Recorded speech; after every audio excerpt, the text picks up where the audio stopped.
नमस्कार मित्रांनो, मी Lokesh मंदुरकर digital world Marathi या यूट्यूब चॅनलवर तुम्हा सर्वांचे स्वागत आहे। आजच्या व्हिडिओमध्ये आपण मागेल त्याला सोलर पंप या योजनेच्या ऑनलाईन पद्धतीने फॉर्म कसा भरायचा त्याची स्टेप बाय स्टेप माहिती पाहणार आहोत। तर चॅनलवर नवीन असाल तर चॅनलला सबस्क्राईब करा व व्हिडिओला लाईक करा। चला तर मित्रांनो, व्हिडिओ सुरू करूया।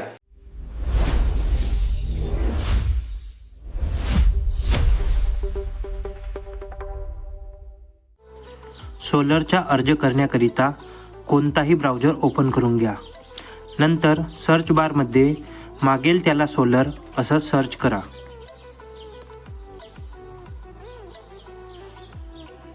त्यानंतर जी पहिली वेबसाईट आली तिला ओपन करा आणि बेनिफिशियरी सर्व्हिसमध्ये अप्लाय या टॅबवर क्लिक करा। Personal and land details of applicant मध्ये जिथं तुमची शेती आहे तो डिस्ट्रिक्ट निवडा। त्यानंतर तालुका निवडा आणि जिथं तुमची जमीन आहे तो विलेज तुमचा गाव निवडून घ्या। मेन सर्वे नंबरमध्ये तुमच्या जमिनीचा जो गट नंबर आहे तो टाकून घ्या।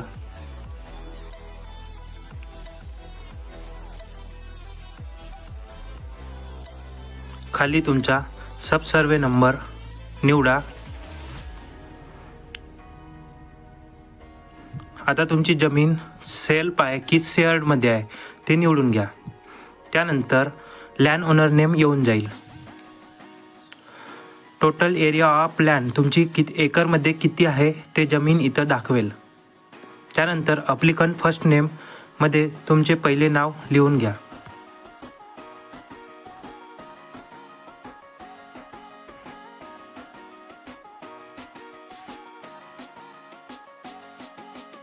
अप्लिकंट फादर नेममध्ये तुमच्या वडिलाचे नाव लिहून घ्या व अप्लिकंट सरनेममध्ये तुमचे आडनाव लिहून घ्या।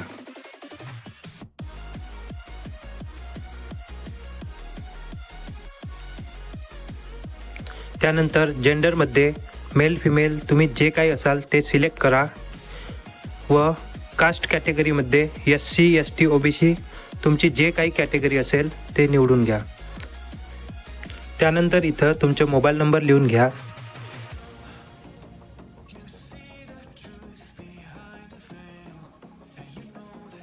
व पुढल्या रकान्यात ईमेल ID। जर ईमेल ID नाही टाकली तरी चालेल।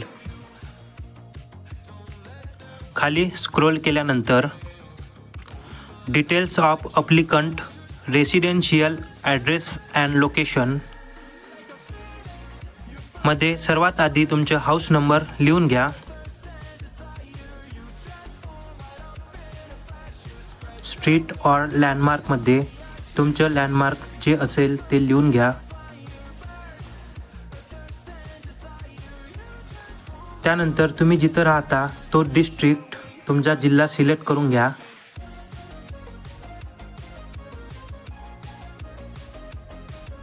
त्यानंतर तुमचा तालुका व तुमचा विलेज जे तुमचे गाव आहे ते इथं टाकून घ्या। पिनकोडमध्ये पिनकोड ॲड करा आणि पुन्हा इथं तुमचा मोबाईल नंबर टाका।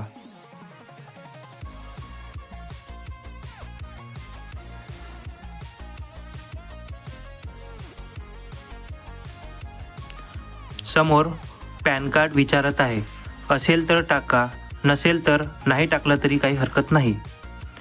व्हॅलिडेट आधार अँड UID वर क्लिक करा।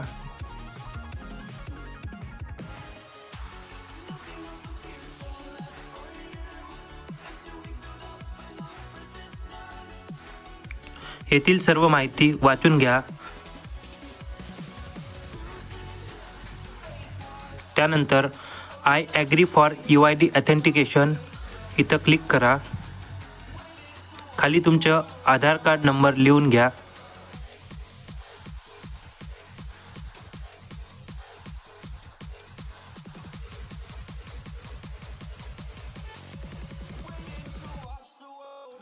त्यानंतर गेट OTP या बटनावरती क्लिक करा।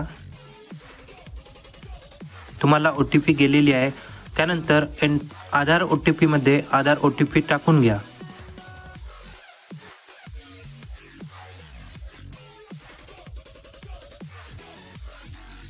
OTP टाकून झाल्यानंतर व्हेरीफाय OTP या टॅबवर क्लिक करा. तुमचे OTP सक्सेसफुली व्हेरीफाय झालेला आहे. इरिगेशन सोर्स इन्फॉर्मेशनमध्ये type of irrigation source, lake, well, borewell, river तुमचे जे असेल ते इथं टाकून घ्या. त्यानंतर इरिगेशन मोडमध्ये मायक्रो, ओपन किंवा 5 तुमचे जे असेल ते इथं टाका. सिलेक्ट वॉटर क्वालिटी मध्ये हार्ड आहे की सॉफ्ट आहे तुमचे वॉटर ते टाकून घ्या. त्यानंतर irrigation source depth in feet तुमच्या बोरवेलची खोली किती आहे ती इथं टाका.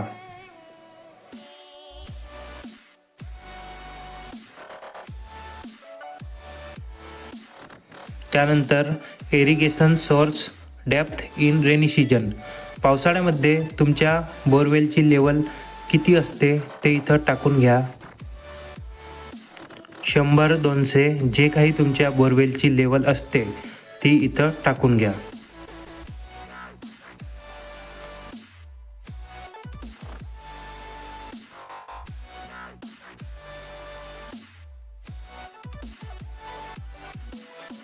त्यानंतर irrigation source depth in summer season त्याच्यामध्ये उन्हाळ्यामध्ये तुमची लेवल किती असते ते टाका. त्यानंतर इज एक्झिस्टिंग फार्म पॉन्ड जर असेल तर यस करा, नसेल तर नो करा. बोरवेल विड्थ इन इंचेस किती इंची बोरवेल आहे ती इथं टाकून घ्या. क्रॉप टाईपमध्ये प्रिव्हियस इयर खरीप होतं की रब्बी होतं ते निवडा. त्याच्यानंतर number of crops previous year किती होते ते टाकून घ्या. Crops type last to last इयरमध्ये तुमचं number of last to last year जे काही असेल ते टाकून घ्या.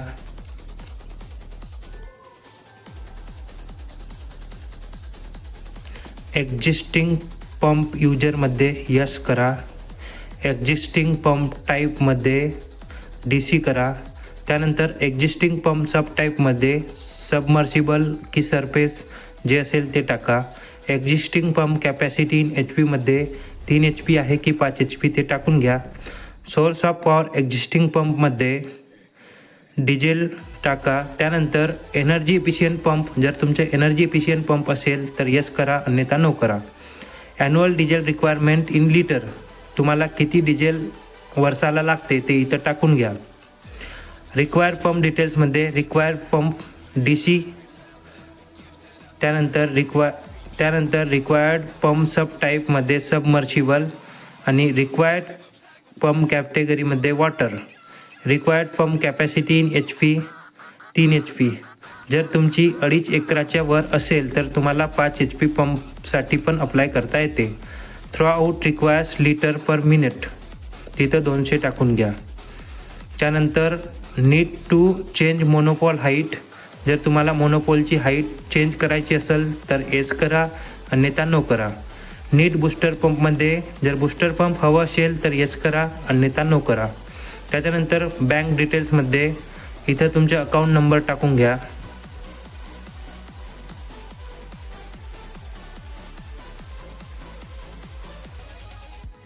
त्यानंतर समोर अकाउंट होल्डर नेम टाकून घ्या.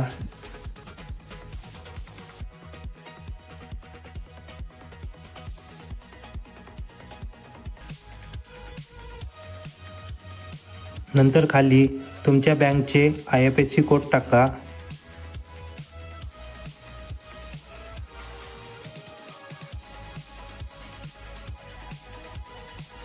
व सर्च बँक डिटेल्सवर क्लिक करा. आता तुमच्या बँकचे नाव येऊन जाईल. त्यानंतर इथं सर्व इन्फॉर्मेशन वाचून घ्या व चेकबॉक्सवर क्लिक करा. त्यानंतर खाली इसेन्शियल डॉक्युमेंटमध्ये 7/12 एक्स्ट्रॅक्ट अपलोड करून घ्या. खाली कॅन्सल चेक कॉपी किंवा बँक पासबुक अपलोड करून घ्या.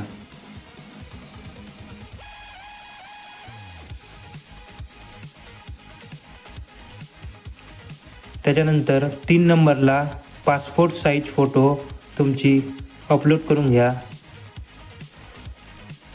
व अपलोड या बटनावरती क्लिक करा. तिन्ही डॉक्युमेंट अपलोड करून घ्यायचे आहेत. आता अपलोड झालेले आहेत. त्याच्यानंतर सेव्ह अँड नेक्स्ट या बटनावर क्लिक करा.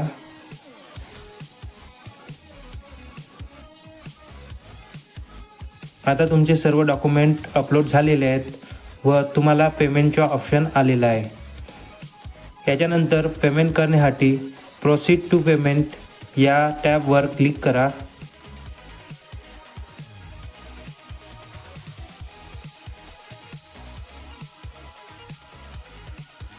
त्यानंतर पेमेंटसाठी हा पेज ओपन होईल.